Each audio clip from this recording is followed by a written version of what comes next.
My camera. Right?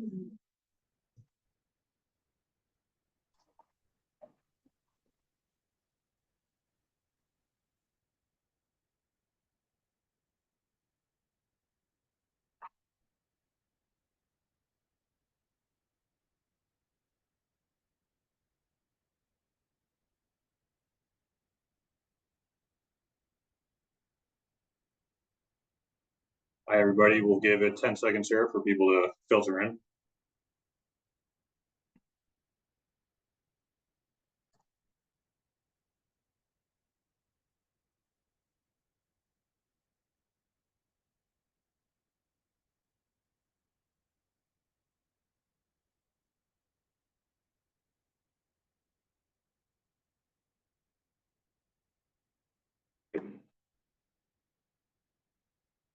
All right, we'll begin our session today. Good afternoon, everybody. My name is Nick Altman. I am the HOA Information Officer within the Colorado Division of Real Estate's Department of Regulatory Agencies.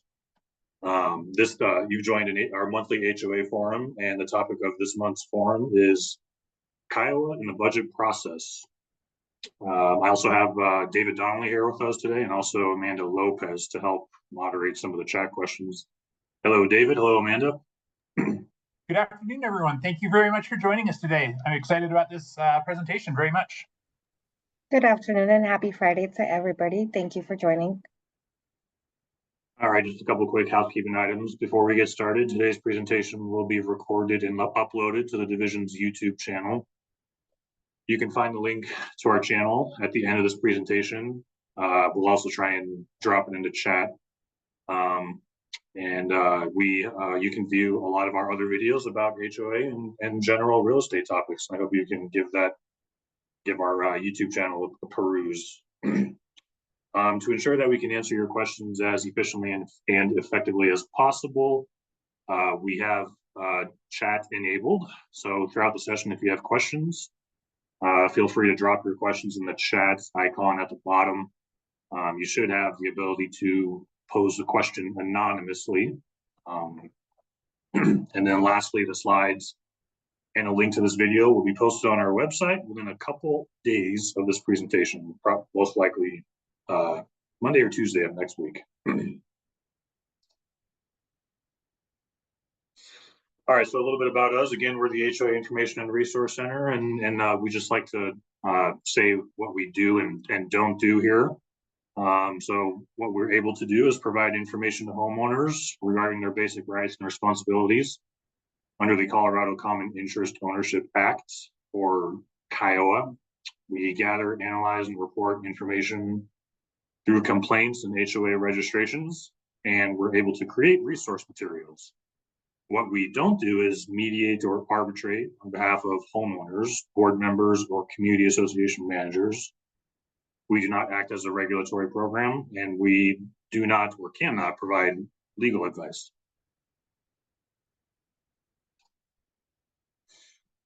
This presentation is intended for educational purposes only, and none of the information or statements in this presentation should be construed as legal advice.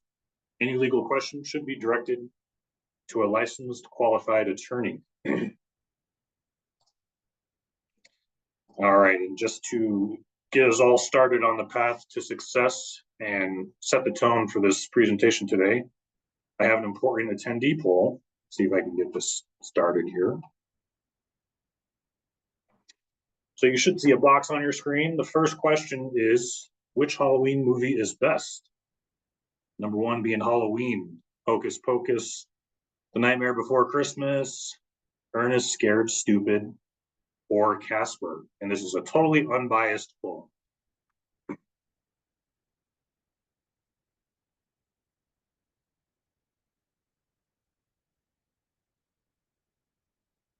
And you might be able to see the other questions on the poll as well.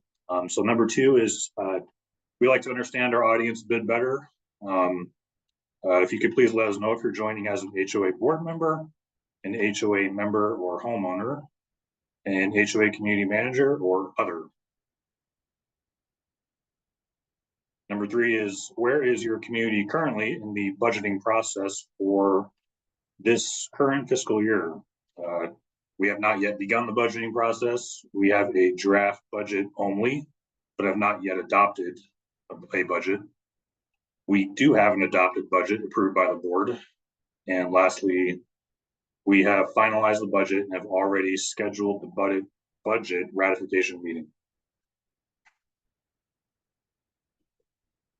And I'll see if I can share these results. And then last question, does your community have a standalone budget meeting, or does it combine the budget meeting with this annual meeting?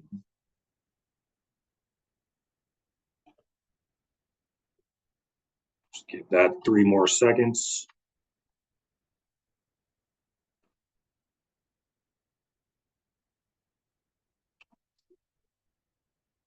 All right, the important results.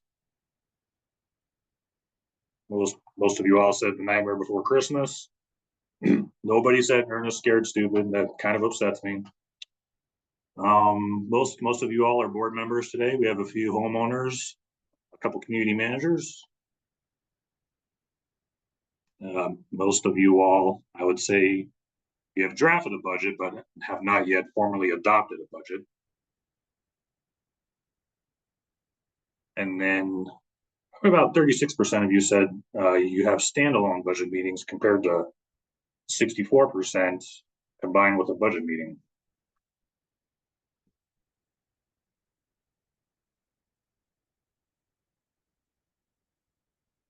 All right, getting back into this. All right, so what exactly is, let's just start off, what is an HOA, or what is a budget rather? So a budget is a projection of the money needed by any business entity to cover its operating expenses and to ensure adequate reserves for repair and replacement of any common elements the association might be responsible for.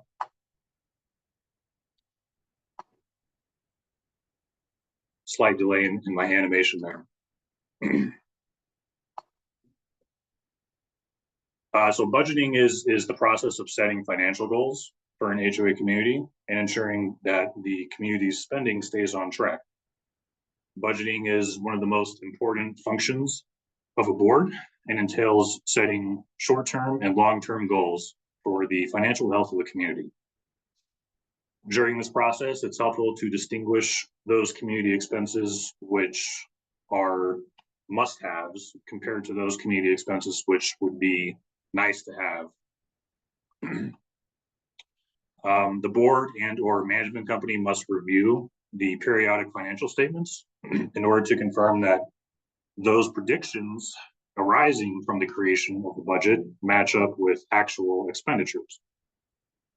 Note that it's common for a board to delegate the responsibility of preparing the budget to a management company or accountant.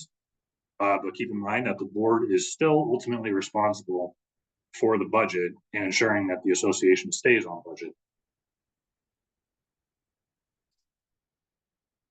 What are the sources of authority for budgeting, and where is that found in Colorado HOAs? So the first source of authority is the declaration of the common interest community. A board's authority to formulate a budget is found in that Declaration of Covenants, Conditions, and Restrictions, or CCRS, also known as the CCR's declaration, or simply just the DEC. It's also found in the community's bylaws and from state law itself at CCIOA section 3833.3-302, which states that the association, without specific authorization in the declaration, may adopt and amend budgets for revenues, expenditures, and reserves, and collect assessments for common expenses from the unit owners.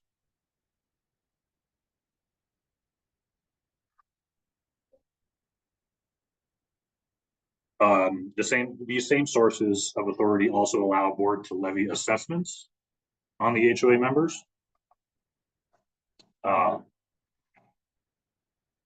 Delegate certain authority to agents and also various other powers.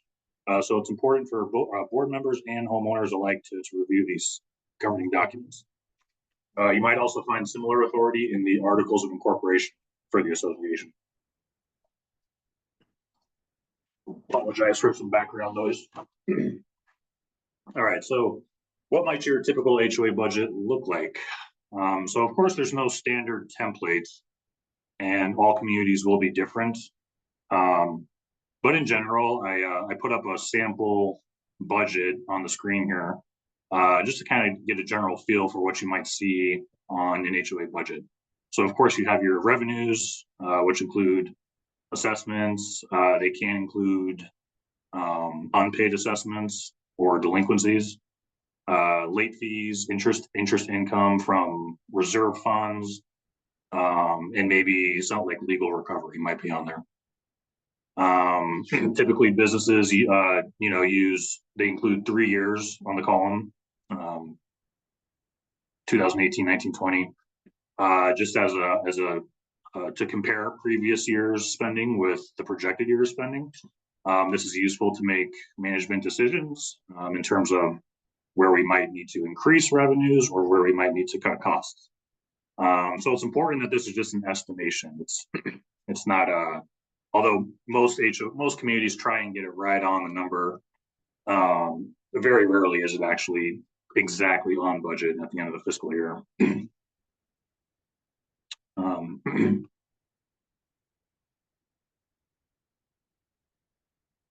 So as I mentioned, assessments are typically the most important line item on the budget. That assessments are found in the declaration. So your declaration will determine whether assessments are charged, the frequency of assessments. So it could be monthly, quarterly, or annually, or semi-annually. Also, the amount of the assessment, or if there's any cap in the amount of assessments that may be charged to the unit owners.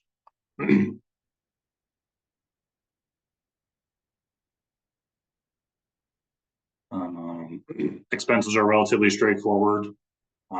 While most communities are always looking for ways to cut costs, each community's expenses will be different, but in general, you'll see management bookkeeping as a pretty significant expense item. You'll see office expenses and printing expenses to mail out important notices to the community. You'll see accounting and legal fees, as well as landscaping and utilities. But as I previously mentioned, all communities are different, and you won't see one tried or true budget. One last thing to consider when looking at these budgets, some communities might have a transfer of reserve funds policy. So one thing to consider while preparing the budget is to determine if your community does have one of these policies, and whether or not the board is authorized to make those transfers. If after accounting for all the revenues and expenses, the association may be unable to replenish the reserve account, it could be necessary to raise dues or levy a special assessment. Again, check your governing documents. Okay, and then what about the reserve fund? So we have a lot of consumers ask us, what are reserves, or what is the reserve account for? The reserve account should be funds that are intentionally set aside by the board for large unplanned expenditures. For example, maybe a roof needs repair or a road needs repair.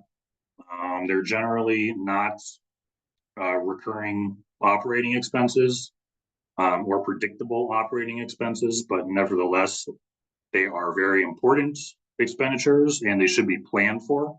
So that's typically generally the idea behind a reserve account. In the state of Colorado, a reserve study is not required, though associations must have a reserve policy as part of one of the 9 required governance policies. And that reserve policy must address when a reserve study is going to be done. You might ask yourself, well, do we need to have, maybe we should have a reserve study, or we've considered it, but we're just not sure what we should do.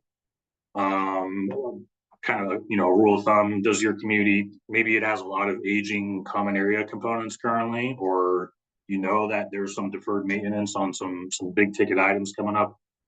If the answer is yes to those questions, it might be a good idea to get a reserve study done by a professional. Typically, some of the companies you see that offer the reserve study will recommend various levels of funding based on that study. We also get questions sometimes: are we able to invest the funds that are in the reserve accounts? The answer is yes, but the board should ensure that they are acting in accordance with the standards set forth in the Colorado Nonprofit Corporation Act, which is found in Colorado Revised Statutes 7-128-401, which in part says that board members must act in good faith, they must act prudently, and in the best interest of the association when they're conducting business or making business decisions. And then again, you'll want to check your governing documents to see if there are any restrictions on transferring funds from the reserve account. All right, so how does a budget actually get passed in a common interest community or a HOA community? The process is set forth in CCIOA. It can be a bit tricky to understand, so I actually prepared a flow chart, which I'm hoping is helpful. And we'll begin with how to get a budget passed in CCIOA communities, or those communities which were or are created on or after July 1st, 1992. All right, so to start, first thing you'll do is adopt a budget. And this can involve holding budget prep meetings. This could be already outlined in your governing documents, whether the board has to schedule meetings to prepare the budget. But in general, the first step is to adopt the budget. Typically, this is the treasurer's job. They'll gather contracts and review existing vendors and identify those expenses which maybe could be cut for the next year, or maybe they need to renew a contract. So nevertheless, once the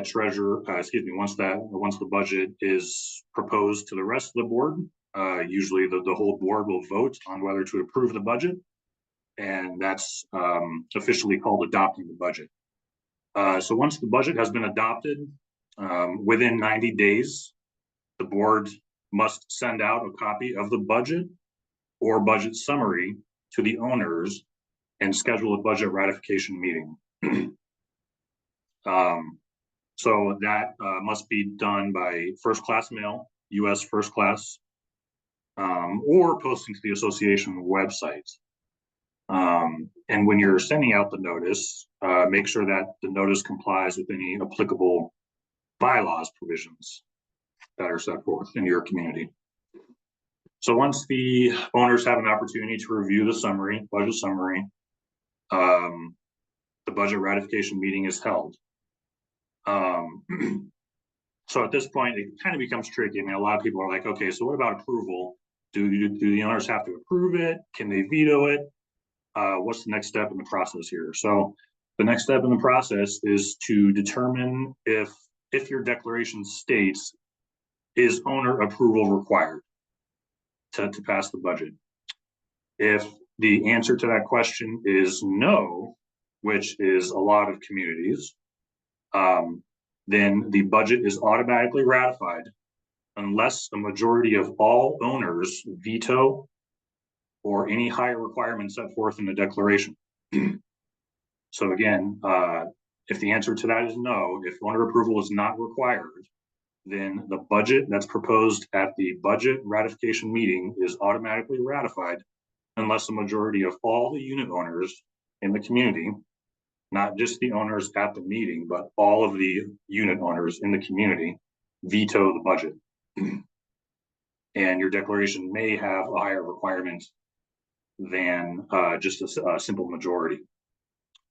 So if the budget does not, if the budget doesn't receive the required approval, or if it's vetoed, then the last ratified or approved budget remains in effect or continues to be in effect.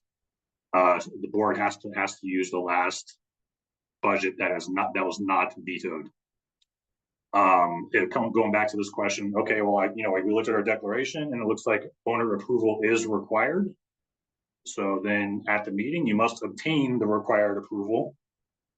And then it just reverts back to the same concept here. If the approval is not required, which means that if the budget does not receive the required approval, then the last budget goes into effect. That was not vetoed.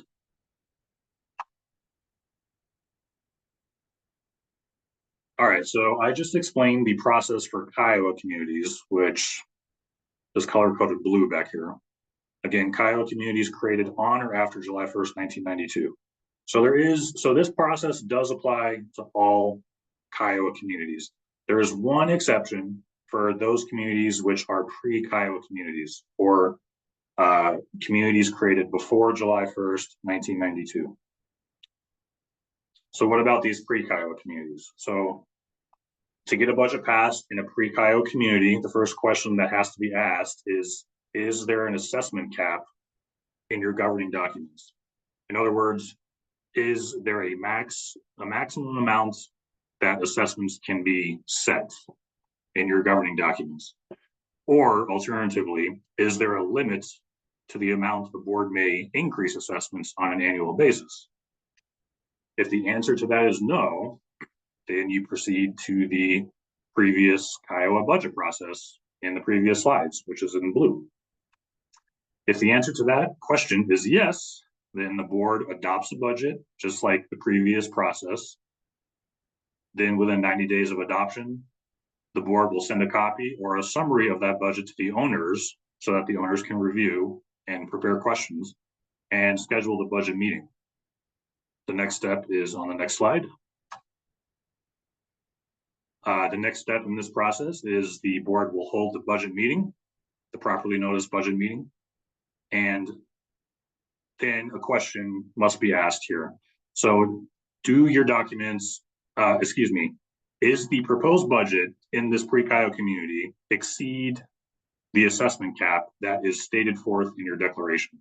If the answer to that is yes, then the board must obtain the required approval that's in your declaration, that's stated in your declaration. If the budget does not receive that required approval, or if it was vetoed, the last ratified or approved budget stays in effect.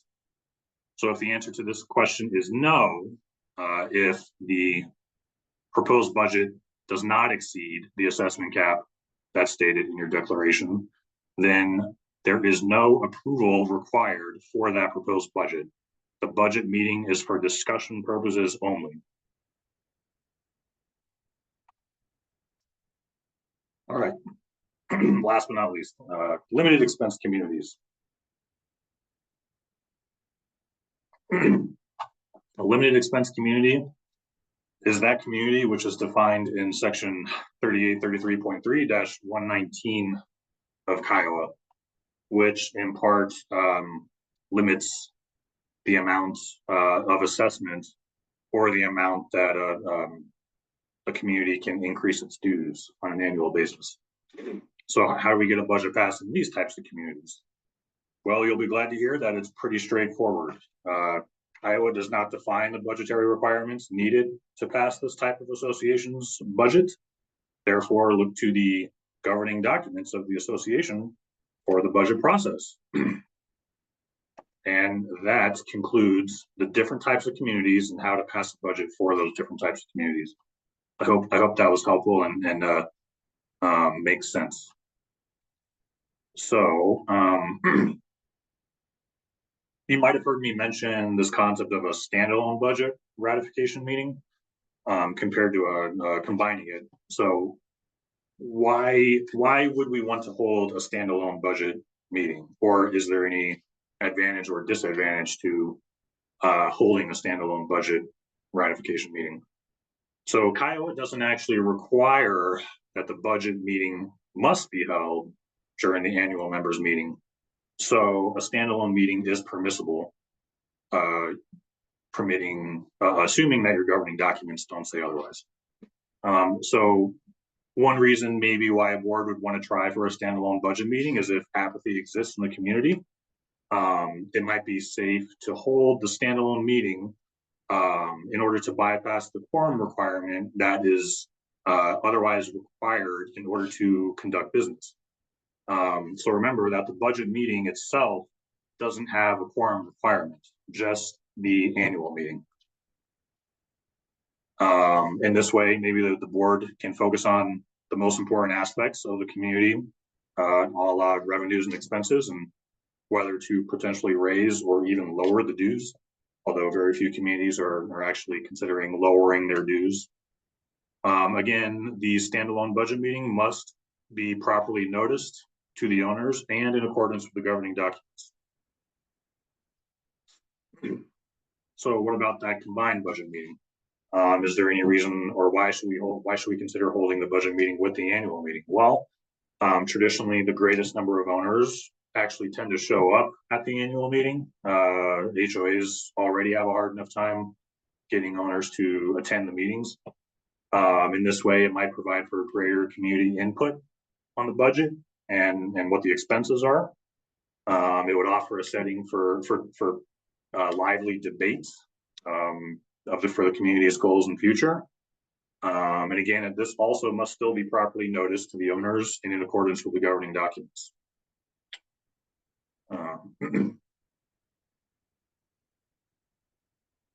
All right, so just in case that flow chart might have been a little confusing, I didn't include a recap of the budget process in text here.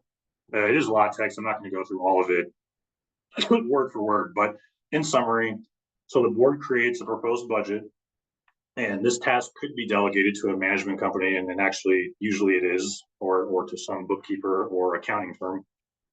Then once a draft is complete, the board typically votes to adopt the budget.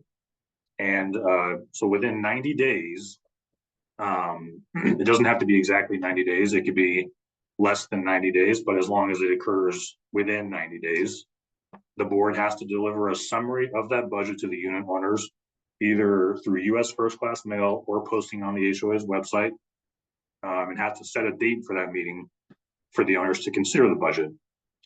The meeting must, CCIOA just says that the meeting must occur within a reasonable time after delivery of the summary or per the bylaws. For those communities, for both post-CCIOA and pre-CCIOA communities that without an assessment cap, they still must allow an opportunity for the owners to veto the budget, and pre-CCIOA communities with an assessment cap that for pre-CCIOA communities that do have that assessment cap, and if a board is considering exceeding that assessment cap, it must allow the membership an opportunity to veto. However, if it's a pre-CCIOA community with an assessment cap that is not exceeded by the proposed budget, the board will not need to allow a veto vote. I hope that made sense. It maybe sounded a little confusing, but again, this is for pre-CCIOA communities. If the proposed budget is exceeding the assessment cap that's stated in the declaration, the owners must be presented an opportunity to veto. If it does not exceed the assessment cap, then there is no need to allow a veto vote. The veto must be a majority of all unit owners. So this is important because it's not this is not the same as only those members present at the notice meeting, but rather all of the members, all of the unit owners in the community. So let's see if I can just come up with a quick example here without confusing myself. But imagine that your community has 100 unit owners, just to keep it easy, and say 35 owners showed up to the combined budget annual meeting. Assuming you're a CCIOA community, it's safe to assume that the budget will be automatically ratified. Even if a majority of those 35 owners at the meeting veto the budget, proposed budget, that is still not a majority of all unit owners. So the budget's automatically passed. So key word there is all the unit owners, not just the owners who are present at that meeting. Alternatively, imagine you still have the same community with 100 unit owners and 51 owners show up, then the board should proceed with the knowledge that, okay, there's enough owners here who could actually veto this budget. So we want to be careful. We want to make sure that we're following proper protocol here for allowing them an opportunity to veto and ensuring that we're in compliance with our declaration. Last part of the recap here. Again, as previously mentioned, if the budget meeting is standalone, there is no quorum needed in order to conduct business. So that concept can also be a little tricky because even though no quorum is needed, you still do need a majority of all the unit owners to veto the budget. So if you're holding that combined meeting, you have to make sure that your meeting quorum, according to your governing documents first. If your governing documents are silent, then CCIOA kicks in, and CCIOA says that if your community has 1,000 or less units, then quorum is 20% of the votes which may be cast for election of the executive board are present in person or by proxy at the beginning of the meeting. So keep in mind here that even though it might not seem like enough people are present, if an owner is properly represented by proxy, then there might be enough, or there could be enough to meet quorum. Keep in mind that an owner can execute a proxy to represent their voting interest if they're unable to attend the meeting. So for those communities with 1,001 or more units, then CCIOA says that quorum is 10% of the votes, which may be cast for election, as opposed to 20%. And then finally, again, if the budget is vetoed, the last proposed budget by the board, which was not vetoed, stands until a new budget is adopted by the board and not vetoed by the owners. All right, let's see. There was one concept I did want to make sure to include here, and that's the dissemination of information to all board members. So CCIOA and the Nonprofit Corporation Act address the information and documents that board members are entitled to and must be granted access. The specific section of CCIOA referencing the dissemination of information is 3833.3-303(1)B, and provides in relevant part that notwithstanding any provision of the declaration or bylaws to the contrary, all members of the executive board shall have available to them all information related to the responsibilities and operation of the association obtained by any other member of the executive board. The information includes, but is not necessarily limited to, reports of detailed monthly expenditures, contracts to which the association is a party, and copies of communications, reports, and opinions to and from any member of the executive board or any managing agent, attorney, or accountant employed or engaged by the executive board to whom the executive board delegates responsibilities under this article. So in essence, I mean, the board members should be sharing information with one another, especially when the budget is being prepared and adopted. So I want to include just a quick sample timeline of a budget preparation. This isn't anything mentioned in state law. It's just kind of something I want to include, assuming fiscal year is same as the calendar year. So typically, the preparation, I feel like it should never stop. I mean, budget preparation is like an ongoing thing. It's always occurring. But in May and June, this is usually when a board will evaluate current vendor contracts and maybe determine if any new vendors want to be hired or contracts modified with existing vendors. July and August is usually the time that the board agrees on those short-term and long-term goals for the community. It'll review any reserve study that might have occurred and determine funding levels. And also the board should decide what to do with any surplus funds from the previous budget, if there are any. Remember that CCIOA does actually say what happens with surplus funds, or it sets forth proper steps for surplus funds. I believe the board can either put it into the reserve accounts and set it forth into the next fiscal period, or it can credit the owners. But you might hear a lot of industry people say to just keep it in the association account for a rainy day, or to replenish the reserve fund. So September is when the budget review meeting occurs.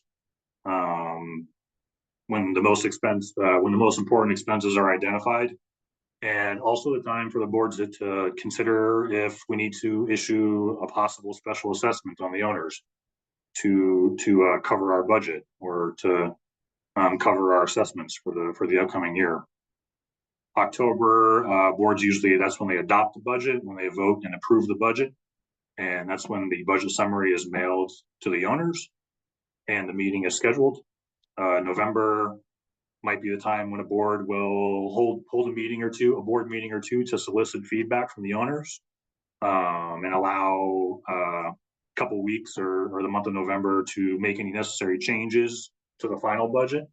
It is very important to get that feedback from the community, from the owners, just to come together and agree on what the owners might want to see in their community, whether the amenities are acceptable, or what's most important to the owners.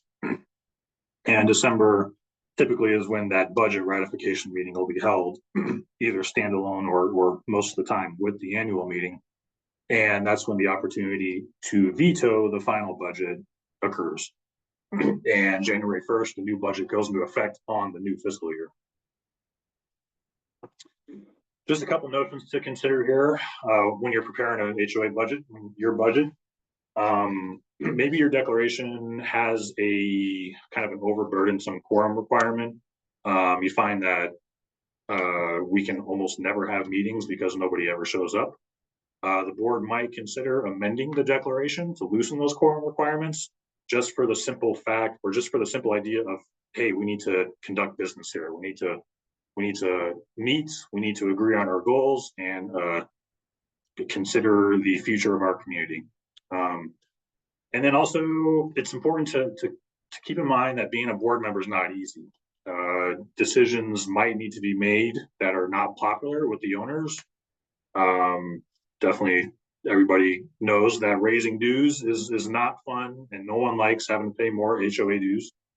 But in making these decisions, the board needs to ensure that they're acting in good faith, and that they're considering the interests of the association and how to best move forward as a community as a whole, which can be very difficult when you're in a meeting and all the owners are yelling at you or disagreeing with your notion to raise dues. But it's very important to keep the community overall in mind. And then solicit feedback from the owners during the budgeting process. That way it's not a complete shock when you're at the annual meeting and everyone's yelling at you.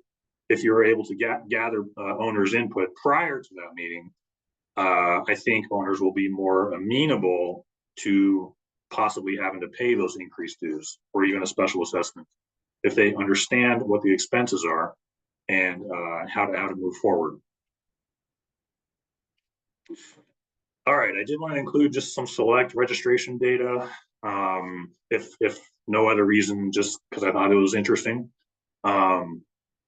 So we collect information in the registration process here. And one of the questions we ask upon initial registration is, hey, HOA board, how much in annual revenues does the HOA have? Does it have $5,000 or less, or does it have $5,001 or greater dollars in annual revenues? And the way we see annual revenues is assessments, dues. So we found the numbers. We had 626 active, and again, these are for active HOAs. We also have inactive HOAs, but those would be different numbers. So of the active HOAs, 626 have 5,000 or less in annual revenues, and 7,635 have 5,001 or greater in revenues. Just thought it was kind of an interesting, just to kind of get an idea of like what, how many HOAs in the state might have, how big their budgets might be for any given year. All right, so thank you very much. I wanted to see if David or Amanda had any questions on there that maybe I didn't get a chance to answer, and also give an opportunity to see if we can answer some questions in chat there. Let's see if hopefully I still have David. David, do I still have you on the call? Absolutely.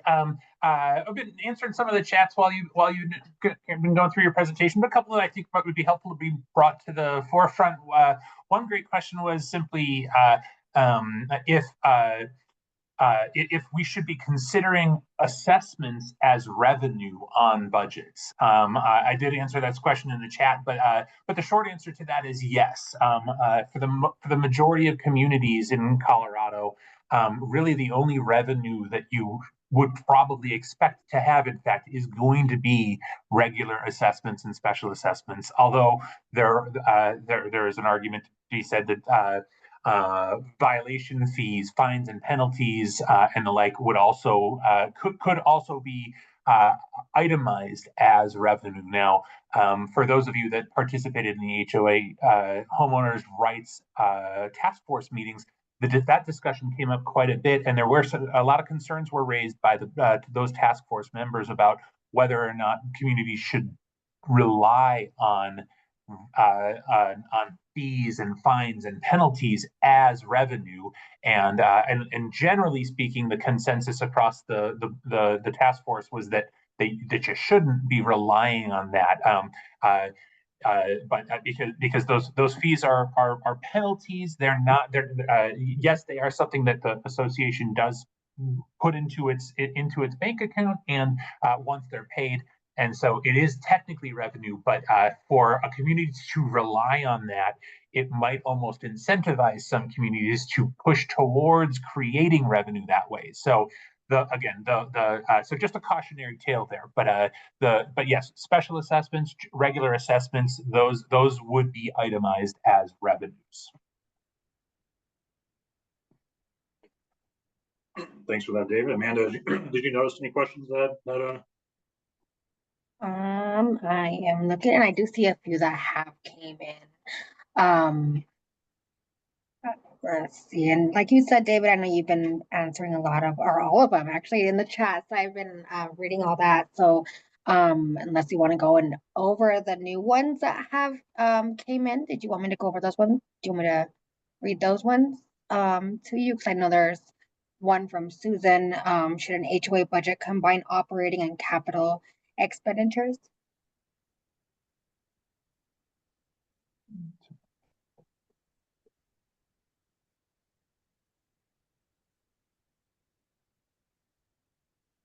I don't know if you wanted to touch on that one, or if you had already went over that. I'm not sure if you need a reiteration on that. So, yeah. I'm not entirely sure if I understand the question precisely, but traditionally, your operating budget funds is what we would traditionally see as what is budgeted for. When there are capital expenses, let's just say a major renovation, something beyond maintenance, something to that extent. Maybe there was a catastrophic cost or something like that came along, a hailstorm, what have you. Those would traditionally be something more like a capital expense. I think that probably because we are not accountants here at the HOA Center, I think probably the best thing to do would be to discuss that with your accountant, and in order to determine the best way to categorize those types of expenses on your budgets. One participant was asking what the citation for excess or for surplus funds is at the end of the year. I am looking that up. If you give me just one moment.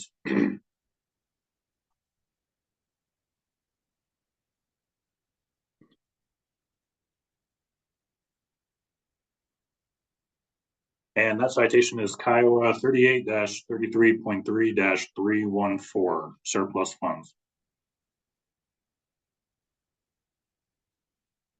Well, if there are no other questions coming in, I believe that's going to be the end. That's going to conclude our presentation today.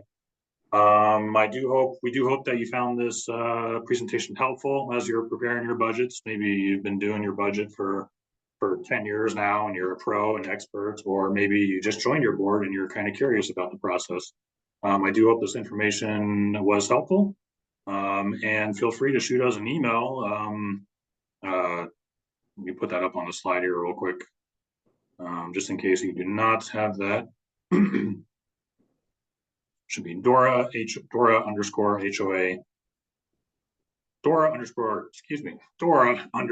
DRE underscore HOA inquiries at state.co.us. And with that, I hope everybody has a great weekend, and thank you very much for joining our presentation today. Goodbye, everybody.